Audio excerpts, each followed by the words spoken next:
Salut à tous et bienvenue dans ce nouveau chapitre, les coniques. Dans ce cours, nous allons donner la définition géométrique des coniques et voir comment les reconnaître.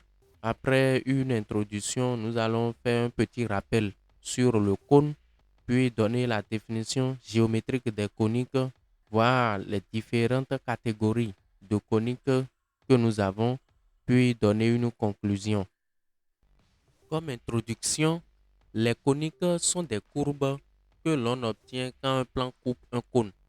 Elles comprennent principalement le cercle, l'ellipse, la parabole et l'hyperbole. Donc dans ce cours, nous allons voir leur définition géométrique et apprendre à les reconnaître. Donc comme rappel, voilà ce que nous avons l'habitude de manipuler comme cône. Nous avons ce solide qui possède un sommet et un disque de base. Nous avons la droite qui passe par le sommet et qui est perpendiculaire au disque de base que nous appelons l'axe du cône. Puis nous avons des segments qui relient le sommet du cône au disque de base que nous appelons des génératrices. Donc dans la suite du cours, nous allons utiliser l'axe du cône puis des génératrices. Mais pour cette fois-ci, les génératrices que nous allons utiliser seront des droites. Donc maintenant, nous allons prendre une droite de couleur verte qui représentera l'axe du cône. Puis nous allons prendre une génératrice du cône qui sera aussi une droite, mais de couleur rouge.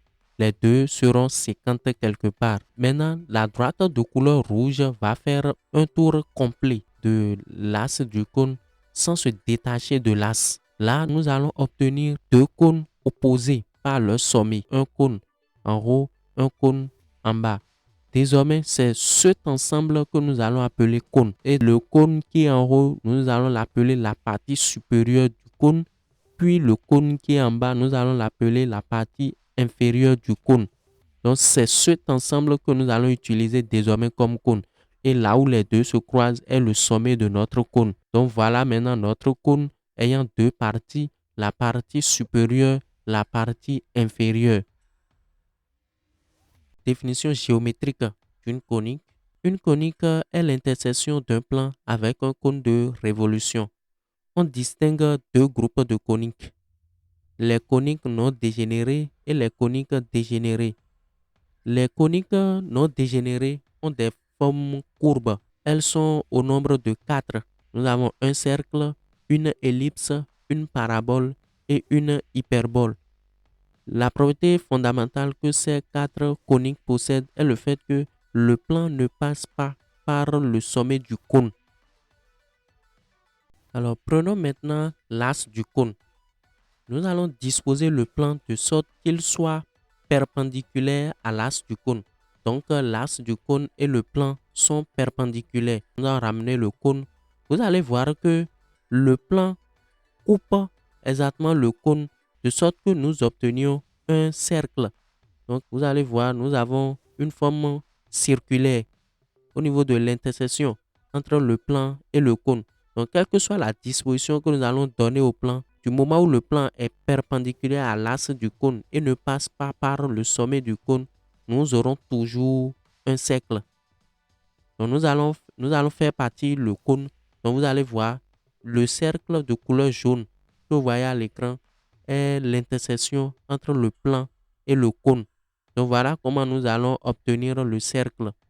Maintenant, nous allons disposer le plan de sorte qu'il coupe toujours le cône, mais ne sera pas perpendiculaire à l'axe du cône.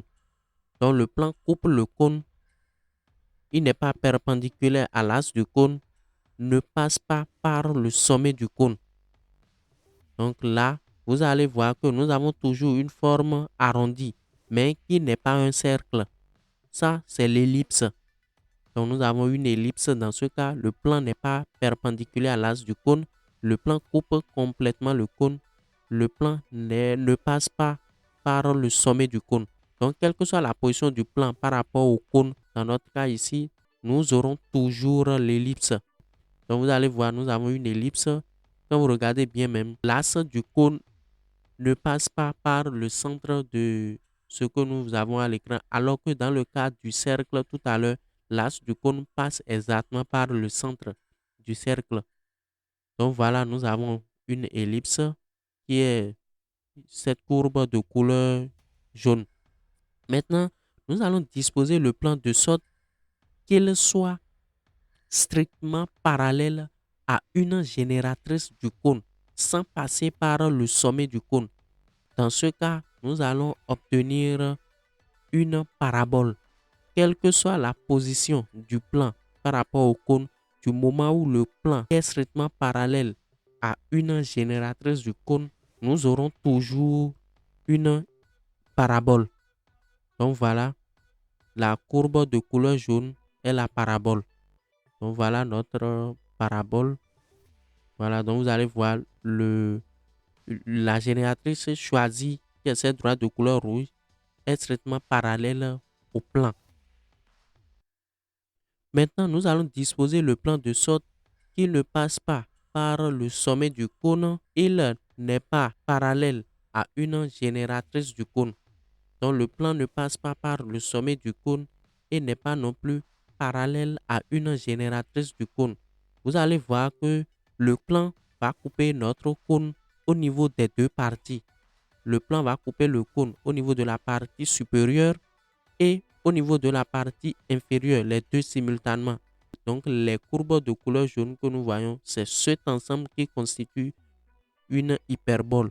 Donc même si le plan est strictement parallèle à l'axe du cône, du moment où le plan ne passe pas par le sommet du cône et n'est pas non plus parallèle à une génératrice, nous aurons toujours une hyperbole.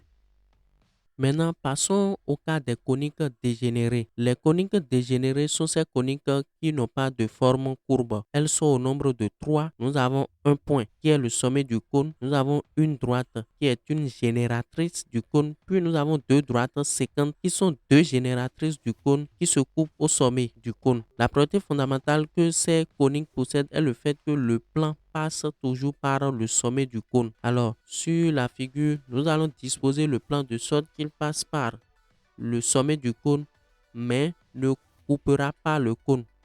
Donc, l'intersection des deux est le sommet du cône. Donc, voilà le sommet du cône qui est l'intersection des deux. Donc, le point visible sur le plan est l'intersection. Maintenant, nous allons disposer le plan de sorte qu'il passe par le sommet du cône mais contenant une génératrice. Le plan passe par le sommet du cône et contient une génératrice. Dans ce cas, l'intersection du cône et du plan serait cette génératrice considérée. Donc, nous avons cette droite rouge qui représente une génératrice. Si vous regardez bien, vous allez voir l'intersection des deux et cette droite de couleur rouge. Donc, nous allons faire partie le cône pour que vous puissiez voir. Cette droite de couleur rouge est l'intersection entre le plan et le cône. Maintenant, nous allons disposer le plan de sorte qu'il contienne l'axe du cône. Donc, le plan coupe les deux parties du cône et contient bien sûr l'axe du cône.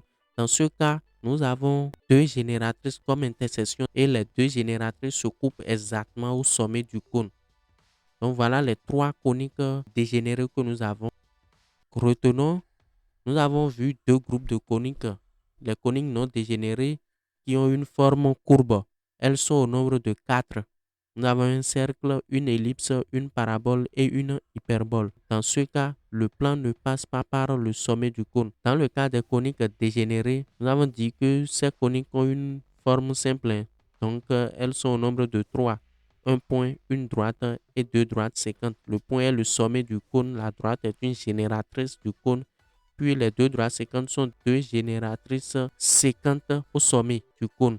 Et nous avons dit que dans le cas des coniques dégénérées, le plan passe toujours par le sommet du cône. Donc, comme conclusion, les coniques sont une famille de courbes liées entre elles par une même construction géométrique. Grâce à leurs propriétés, on peut facilement les identifier et les distinguer. Donc, nous voici à la fin de notre présentation. Merci de nous avoir suivis et à la prochaine sur Code.